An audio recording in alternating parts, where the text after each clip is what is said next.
बिस्मिल्लाहिर्रहमानिर्रहीम। Student, last time हम लोग डिस्कस कर रहे थे chapter number 2 10th physics. Chapter 2 में हमने साउंड के चैप्टर से स्टार्ट किया था। स्टूडेंट, लास्ट टाइम हम लोगों ने कहा था कि साउंड क्या है, what is sound. Sound is the form of energy. हमने कहा कि साउंड हमारे पास क्या है, फॉर्म ऑफ एनर्जी है। यानी साउंड जो है, आवाज़ जिसको कहते हैं, ये भी हमारे पास एनर्जी की एक टाइप है, एक किस्म है। फिर हमने कहा था कि ये प्रोड्यूस करती है ड्यू टू वाइब्रेटिंग बॉडी।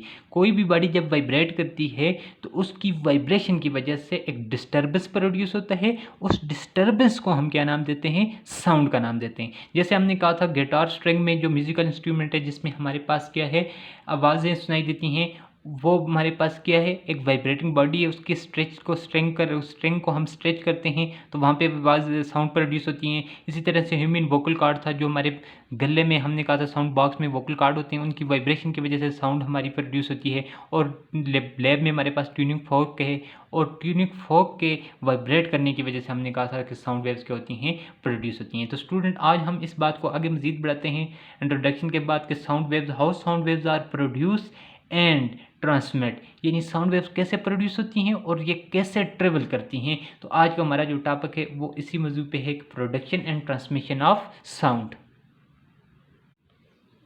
तो स्टूडेंट, यहाँ पे दो वर्ड्स हैं। पहला जो है वो है प्रोडक्शन। प्रोडक्शन का मतलब पैदा होना। ये नहीं, मैं यहाँ पे लिख सकता हूँ प्रोडक्शन के मेरे पास क्या मीनिंग है, जनरेट करना, यानी जनरेट होना, पैदा होना। और ट्रांसमिशन का क्या मतलब हो गया, ट्रांसफ़र होना। ट्रांसफ़र का मतलब क्या है, शिफ्ट।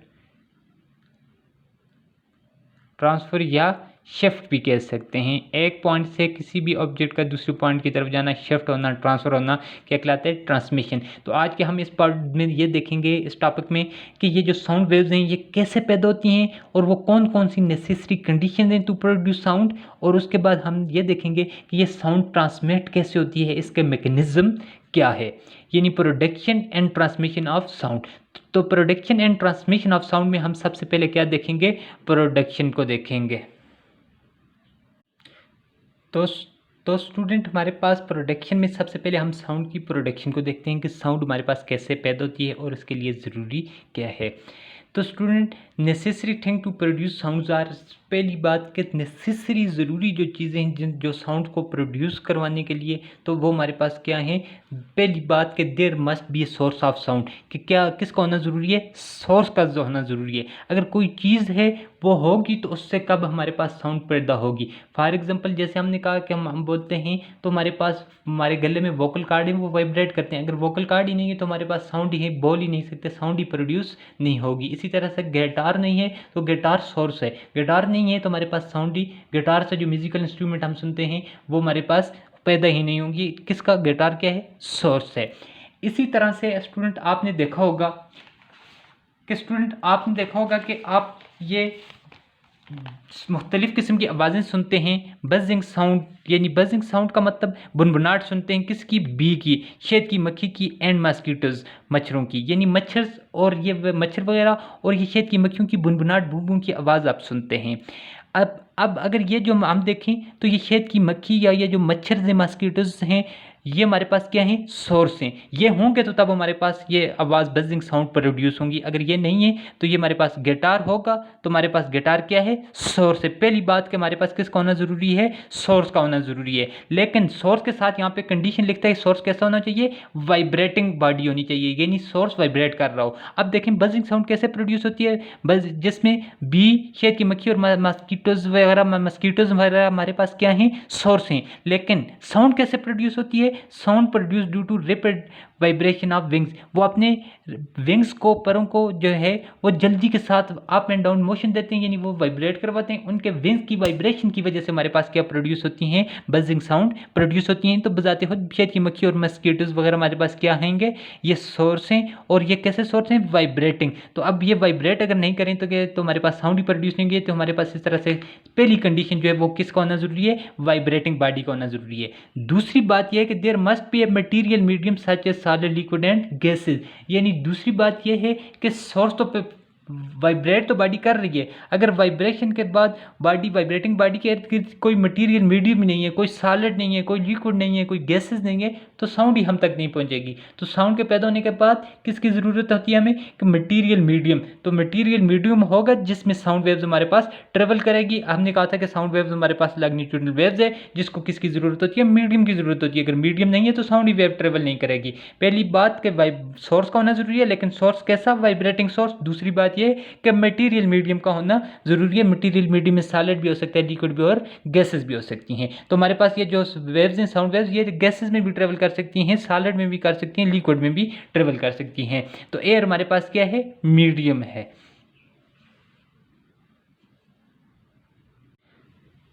तो स्टूडेंट अगर मैं इसको मुख्तसर लिखूं कि हमारे पास साउंड को प्रोड्यूस और ट्रांसमिट होने के लिए किस चीज़ की ज़रूरत है, साउंड प्रोड्यूस होने के लिए और सुनने के लिए, तो पहली बात मैं लिख सकता हूं कि किस चीज़ की ज़रूरत है, वाइब्रेटिंग बॉडी, कोई वाइब्रेट करती हुई वाइब्रेटिंग बॉडी की ज़रूरत है। पहली चीज़, साउंड को प्रोड्यूस करने के लिए कोई बॉडी, यानी कैसी बॉडी होनी चाहिए, वाइब्रेटिंग बॉडी, जो वाइब्रेट कर रही हो, मोशन कर रही हो।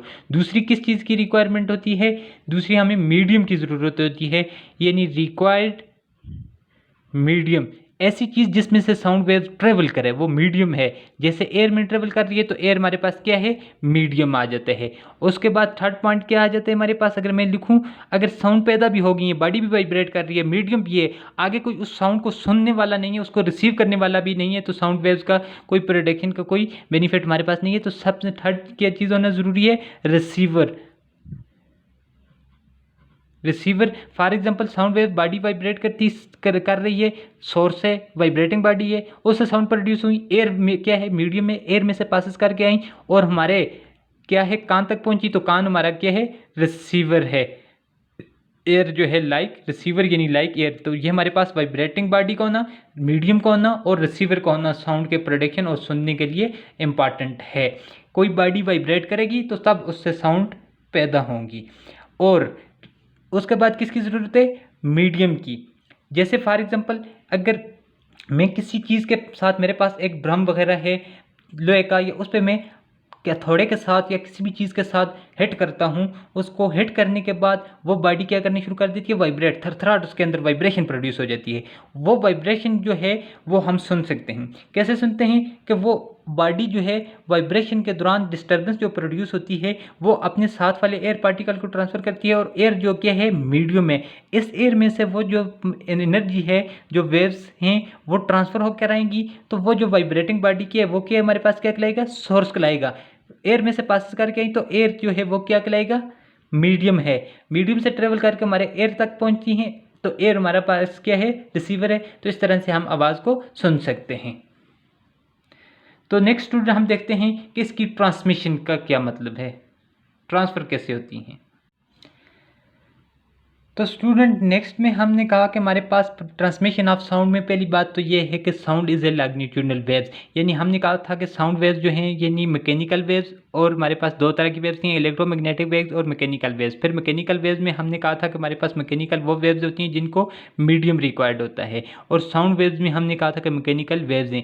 मैकेनिकल वेव्स को फिर हमने कैटेगरीज में डिवाइड किया था, दो कैटेगरीज में डिवाइड किया था। एक को हमने ट्रांसवर्स वेव्स का नाम दिया था और एक को हमने लॉन्गिट्यूडनल वेव्स का नाम दिया, transverse waves and longitudinal waves. Transverse तो मैकेनिकल वेव, साउंड वेव्स तो मैकेनिकल वेव्स हैं, लेकिन मैकेनिकल वेव्स की कौन सी कैटेगरीज में आती हैं, लॉन्गिट्यूडनल वेव्स। लॉन्गिट्यूडनल वेव्स जो हैं वो हमने कहा था कि इसमें कंप्रेशन और रेयरफेक्शन होता है। तो ये हम इसके टॉपिक के आगे हम डिस्कस करते हैं कि कंप्रेशन और रेयरफेक्शन क्या होता है। सिंपली साउंड वेव्स जो हैं वो मैकेनिकल वेव्स हैं, और मैकेनिकल वेव्स की कौन सी टाइप्स में आती हैं, लॉन्गिट्यूडनल वेव्स। और लॉन्गिट्यूडनल वेव्स जो हैं वो कंप्रेशन और रेयरफेक्शन पे एग्जिस्ट करती हैं। इसको हम आगे डिस्कस करते हैं।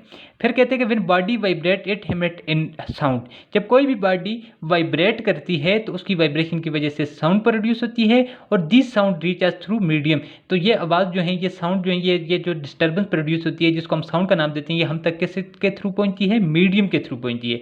और medium like solid, liquid and gases. तो मीडियम हमारे पास क्या हो सकते हैं, सॉलिड भी हो सकते हैं, लिक्विड भी हो सकते हैं और गैसेस भी हो सकते हैं। यानी हमारे पास ये मैटर की जो 3 स्टेट हैं, इनमें से साउंड वेव्स ट्रेवल कर सकती हैं। फोर्थ पॉइंट में हम कहते हैं कि sound wave can not travel in vacuum. जो हमारे पास साउंड वेव्स हैं ये वैक्यूम में ट्रेवल नहीं कर सकती। वैक्यूम वो स्पेस होती है जहाँ पे कोई मैटर एग्जिस्ट नहीं करता, यानी इसके फॉर एग्जांपल हमारे पास जहाँ पे कोई मटेरियल यानी सॉलिड लिक्विड गैसेस की कोई फॉर्म एग्जिस्ट नहीं करती, तो यानी स्पेस ऐसी होती है, वैक्यूम ऐसी स्पेस होती है जिसमें हमारे पास सॉलिड लिक्विड गैसेस की कोई फॉर्म एग्जिस्ट नहीं कर रही। तो फॉर एग्जाम्पल हम इसी वजह से कहते हैं कि हमारे पास मून पे चांद पे जब हम चले जाते हैं, साइंटिस्ट जाते हैं तो वो आवाज़ को नहीं सुनते। फॉर एग्जांपल दो साइंटिस्ट बिल्कुल मून पे जाके एक दूसरे के करीब खड़े हैं और एक दूसरे को चीख चीख कर भी आवाज़ दें तो वो एक दूसरे की आवाज़ को नहीं सुन सकते।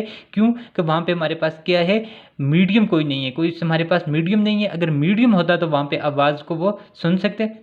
मीडियम नहीं है, कोई पार्टिकल्स नहीं है एयर के, तो एयर क्या है जिसमें वो ट्रेवल करे कोई इस तरह से, तो हम कह सकते हैं कि मून पे हम आवाज़ नहीं सुन सकते। क्यों नहीं सुन सकते? वहाँ पे कोई मटेरियल मीडियम नहीं है, क्योंकि साउंड वेव्स कैसी वेव्स हैं, लॉन्गिट्यूडनल वेव्स, और इनको ट्रेवल करने के लिए किसकी ज़रूरत होती है, मीडियम की ज़रूरत होती है, मटीरियल मीडियम की है। तो इसी वजह से हम साउंड को मून पे नहीं सुन सकते। तो ये तो स्टूडेंट हमने ट्रांसमिशन और प्रोडक्शन ऑफ द साउंड को डिस्कस किया। अब हम ये देख लेते हैं एक एक्सपेरिमेंटली इसके ट्रांसफ़र होने के मैकेनिज्म्स को देख सकते हैं कि साउंड वेव कैसे प्रोड्यूस हुई और वो कैसे ट्रांसफ़र करती हैं। लैब में हमारे पास एक एक्सपेरिमेंट है जिसको हम ट्यूनिंग फॉर्क का नाम देते हैं। ट्यूनिंग फॉर्क की मदद से हम इसकी प्रोडक्शन और ट्रांसफ़र होने के मैकेनिज्म को डिस्कस करते हैं। तो स्टूडेंट ये ट्यूनिंग फॉर्क हमारे पास एक डिवाइस है। जैसे फॉर एग्जांपल आप इसको इस तरह से समझ लें कि आप लोहे की एक पतरी ले लें, उस पतरी को बिल्कुल इस तरह से यू शेप की बना लें और इसके नीचे भी इस तरह से आप उस पतरी को एक्सटेंड कर दें। ये आपके पास यू शेप में पतरी बन गई और इस तरह से लोहे की पतरी वगैरह ले लें और इसके साथ ये इस तरह से नीचे एक्सटेंड की हुई है पतरी। ये जो यू शेप की इस नमा की जो हमारे पास डायग्राम में शो आपको हो रही है, ये हमारे पास क्या है, ट्यूनिंग फॉर्क बोलते हैं जिसको। और इसकी ये जो दोनों ब्रांचेज आ जाती हैं इनको टाइन्स का नाम देते हैं, यानी ये इसका टाइन है, ये इसकी टाइन, ये दोनों टाइन्स मिलकर हमारे पास क्या बन रही है, ट्यूनिंग फॉर्क। ये एक हमारे पास लैब में एक डिवाइस है जिसकी मदद से हम साउंड को प्रोड्यूस करते हैं और इसको ट्रांसफर होने के मैकेनिज्म को डिस्कस करते हैं। तो सिंपली साउंड को प्रोड्यूस करने के लिए लैब में हमारे पास एक डिवाइस है ये इस शेप की। तो अब हम इससे देखते हैं कि स्टूडेंट हमारे पास साउंड वेव्स कैसे प्रोड्यूस हो रही हैं। तो स्टूडेंट कहते हैं कि when we hit the tines of tuning fork it start vibration and disturb air near them. ये क्या कहते हैं कि फॉर एग्जांपल ये हमारे पास एक ट्यूनिंग फॉर्क है, इसके ये दोनों टाइन्स आ जाती हैं। कहते हैं कि जब हम इसकी एक टाइन्स को हिट करते हैं तो ये जो टाइन्स है ये फॉर एग्जांपल अपनी इस मेन पोजीशन के गिर्द इस तरह से क्या करने शुरू कर देते हैं, वाइब्रेट। फॉर एग्जांपल जब हम इसको इस तरह से प्लग करते हैं तो प्लग करने की वजह से ये अपनी मेन पोजीशन के गिर्द ये एक जो टाइन्स है ये इस तरह से वाइब्रेट करना शुरू कर देती है। It start vibration and disturb air near them. और इसके जाहिर सी बात है ये जो टाइन्स है इसके इर्द गिर्द क्या हैं, एयर के पार्टिकल्स हैं और ये एयर के पार्टिकल को क्या कर देती है, डिस्टर्ब कर देती है। ये फॉर एग्जांपल ये अब डिस्टर्ब कर देती है कैसे, ये इसके एयर के पार्टिकल्स हैं, ये पहले यहाँ पे थी, अब इसकी मेन पोजीशन को इस तरह से शो किया तो ये एयर के पार्टिकल को कंप्रेस करती है। इस तरह से एयर के पार्टिकल करीब करीब आ जाते हैं और एयर के पार्टिकल को डिस्टर्ब कर देती है।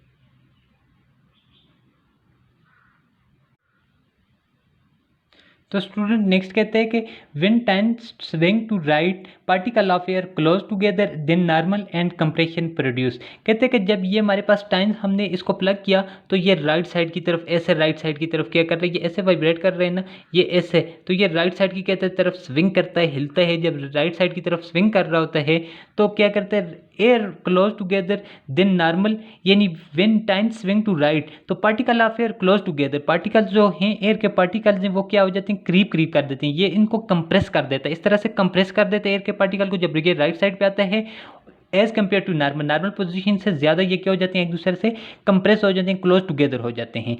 फिर कहते हैं student when time swing to left molecules of air right of time spread apart produce reflection.